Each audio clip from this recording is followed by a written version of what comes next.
In this video, I'm going to be going over minimalist money saving habits. The tips I'm going to share in this video will work for you if you are a minimalist, you call yourself a minimalist, you've been a minimalist for a long time, and they will work for you if you don't consider yourself a minimalist. Minimalism might be something that you're interested in and you've been considering, but you're just not sure that you could part ways with your stuff. And this video is not about not having stuff. I sure have a lot of stuff, and I don't consider myself a super minimalist. I don't like to have that label on myself, but this is more about having the mindset and the habits so you're not wasteful, so you're not distracted, and so that you can live the life that you really want to live. My name is Rachel S. Lee, and on this channel you can find all things about saving money and making money. So if you're into that kind of stuff, be sure to subscribe to the channel and like this video so YouTube can show you more content like this. When you implement these minimalist money saving habits that I'm going to share with you, you will have less to buy, less to clean, less to store, and less to think about. You will give yourself more time and more money to do the things that you really care about and that are important to you. The first habit is to immediately stop buying so much. Use what you have.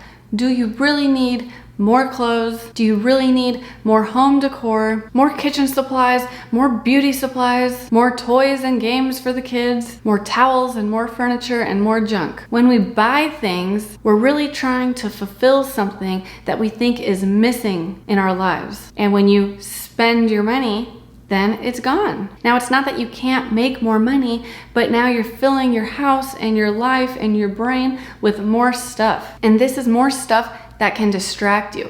More stuff that you have to clean and wash and dust and store and buy storage containers for. All of this stuff takes up more square footage in your house or in your apartment, and now you need to rent a bigger apartment and your rent goes up, and you're looking at it and you're thinking about it, and it's taking energy and focus away from the things that you really want to be focusing on, which might be building your business or getting better at your work or educating yourself or finishing up school. All the time spent shopping, driving from store to store, or doing the online shopping and then having to deal with returns, that can be taking away from your time with your family and your friends. Think about all the stuff that's taking up space, and remember that that used to be money that you could have invested or spent on experiences. This is not about never spending money again, but you may want to challenge yourself to a no spend month or a no spend year. This is where you don't buy anything new unless you really need it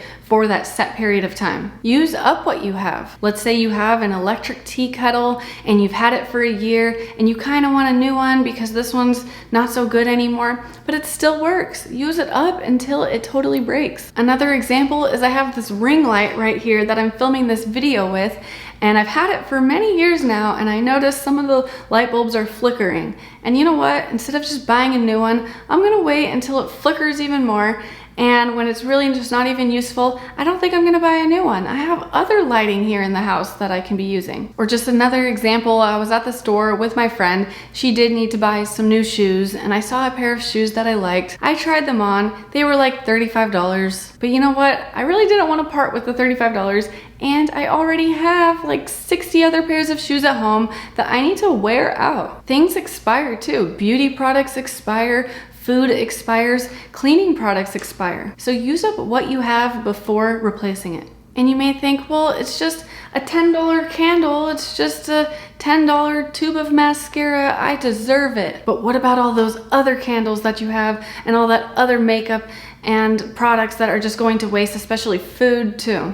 I find myself moving every couple of years to a different apartment, and I like the moves to be fast. I like to pack everything up and unpack everything fast. I like it to be really easy, and if I have more stuff, it's gonna take more time, it's gonna cost more in moving costs, I'm gonna need more moving boxes, a bigger moving truck, paying the movers more hours for their time. So my best tip for you is to literally just stop buying stuff. My next tip for you is to find money. There may be things that you purchased and you don't use them so much, or you don't like them anymore. You can sell them. You can sell them on OfferUp. You can sell them on Facebook Marketplace. There's also websites where you can sell your items and your clothes. If you don't want to sell individual clothing items, you can bundle them up. And a neighbor in your neighborhood might buy it from you. This is a great way to be sustainable and also help the environment. You can also donate old things. If you donate to the thrift store, then the thrift store can give you a receipt, and you can use this receipt and write it off on your taxes. This is a great way to find money. And even if it's not something that you feel you can donate to the thrift store, maybe you can give it to a friend or give it to a family member, or just give it away for free to a neighbor on OfferUp. Another place that you can find money is literally in your couch. Maybe you have cups of coins that you've collected from over the years. Maybe it's time to actually use those coins. Just take them to the coin star at the grocery store and turn it into a restaurant gift card. Now you've turned it into an experience, maybe a night out with your friends or your loved ones. My next tip for you is to save money, and intentionally save money by setting aside the time to call up certain companies and try to get your bill lower. Call up your insurance companies, call up your cell phone company, call up the internet company, and see if they can lower your bill. Typically, they can, but you need to be the one to set aside the time and actually make the phone call. And the same goes for recurring subscriptions, where you can downgrade or cancel the account just online. And there might be certain recurring subscriptions that you can share with a friend or share with a family member. This really ties into minimalism because it's not just you saving money, but it's less actual charges on your credit card every single month. It's less things to track, less things to account for, and less things to think about. And all these $10, $20 subscriptions each month, they really do add up. Let's say you call up all these companies and go online and you end up saving yourself $100 a month.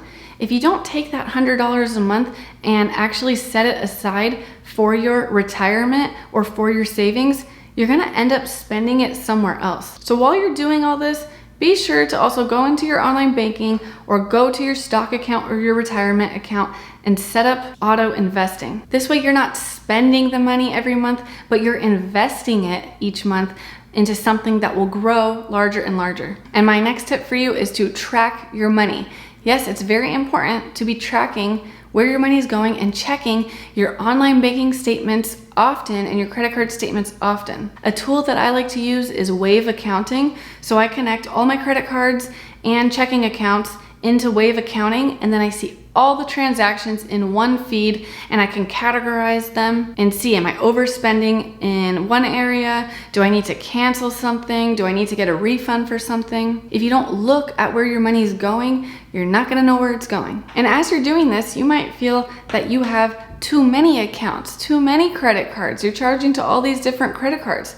It can be helpful to just consolidate and just keep all of your personal expenses on a few different or a couple different credit cards. But what you don't want to do is call up credit card companies and cancel the credit cards. That's going to negatively affect your credit. But if certain credit cards are charging you a yearly fee, what you can do is call up the credit card company and ask them to downgrade your card to the lower level card that doesn't charge the annual fee, and then you won't be negatively affecting your credit score. Let me know in the comments below if you need to be taking a better look at your budget and tracking where your money is going. It's okay to be honest about this. I'm not perfect at it. It's something that I have to remind myself to do. Now to summarize, the minimalist money habits that we went over in this video is 1, to literally stop buying. Number 2, find money around your house. What can you sell? 3, intentionally save money. Cancel subscriptions, combine subscriptions, get lower insurance or cell phone payments, and then take those savings and invest it. And number 4, track your money. Check your accounts and know where everything's going. These are really simple habits